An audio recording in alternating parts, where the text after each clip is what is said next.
Labette Community College's Mark Watkins, Ed.D., is settling into his new position as president for the college and is adapting to the changes that come with the position. "I think things are going well. I have enjoyed meeting the folks, getting to know them better here at the college," he said. "It's a little different perspective. I honestly haven't changed. I'm still Mark Watkins, who started out here as Dean of Instruction. Now I'm the president. I'm the same person, but sometimes people see me different because I have a different title.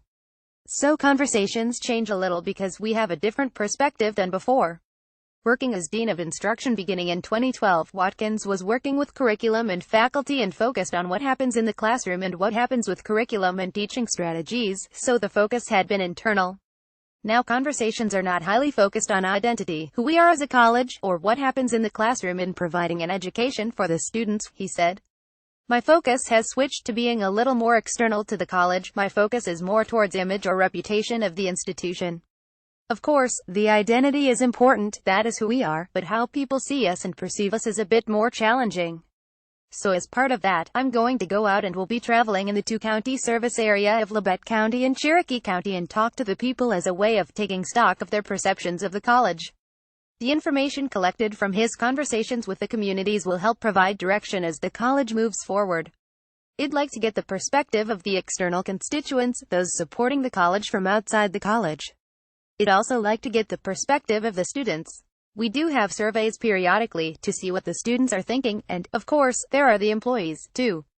I will be taking a year to meet with all the employees of the college and getting their perspective as well and see how those things are going. This will kind of lay the groundwork for us to decide how to move forward." Watkins said he believes the college is in a good position now. "I need to lift up Dr. Knox for the groundwork that he's done to put us where we are.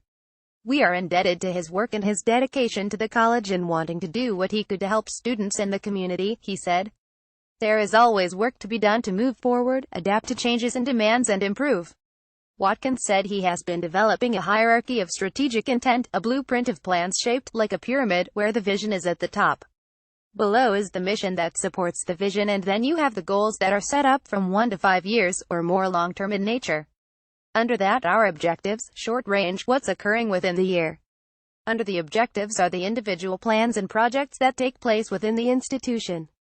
The mission for the college to provide quality learning opportunities and supportive environment for student success in a changing world.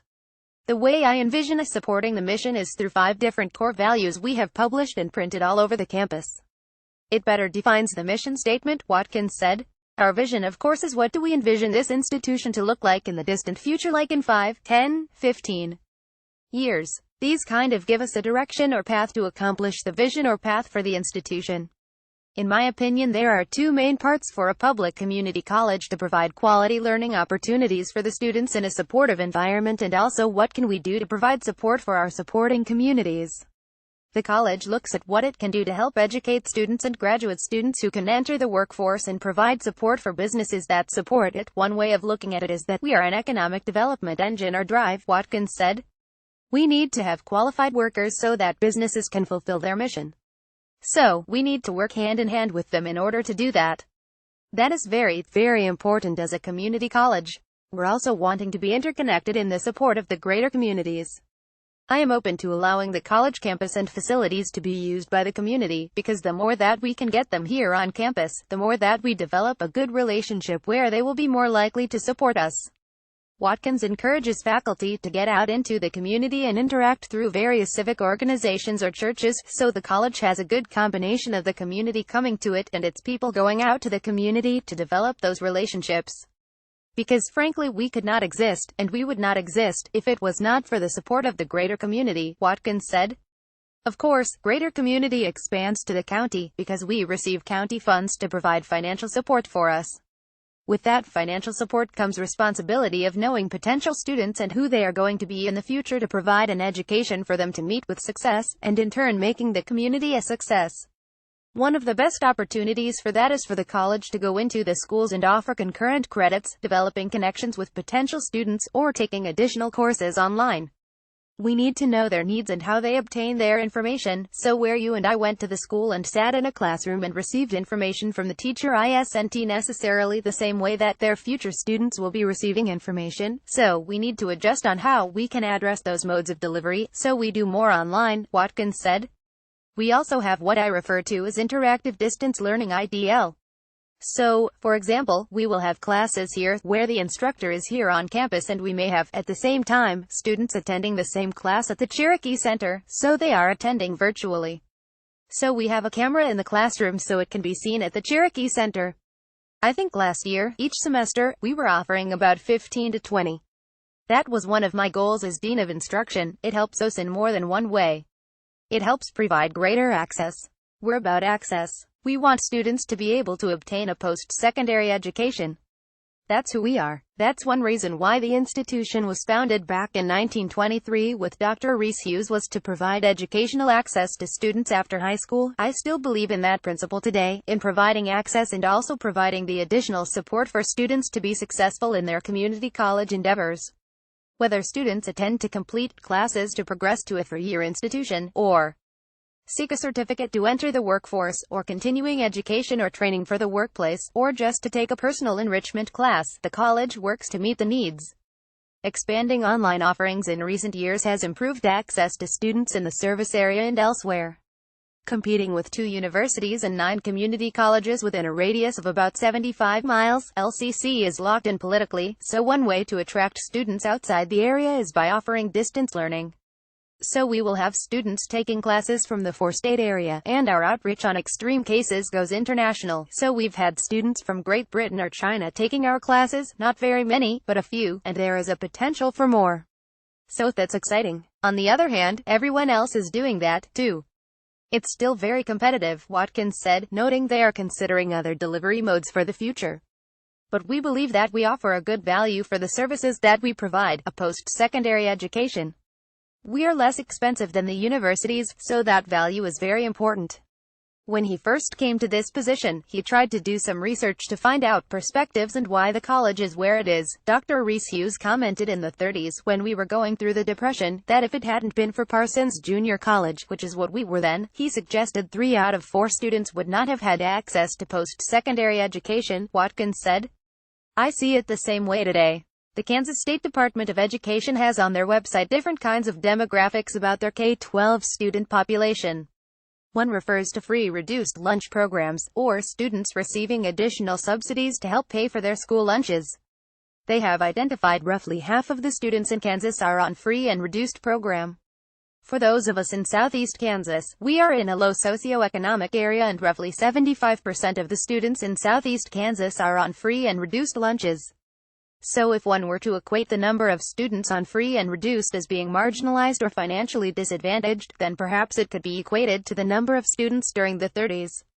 In my opinion, there is still a great need to provide post-secondary education. So how is the college helping these students? One means is helping students access this post-secondary education through a variety of scholarships, academic scholarships, athletic scholarships, activity scholarships, Labette County resident scholarships. This is another way we are able to provide post-secondary education to the students in need, and there is a great need in southeast Kansas, Watkins said.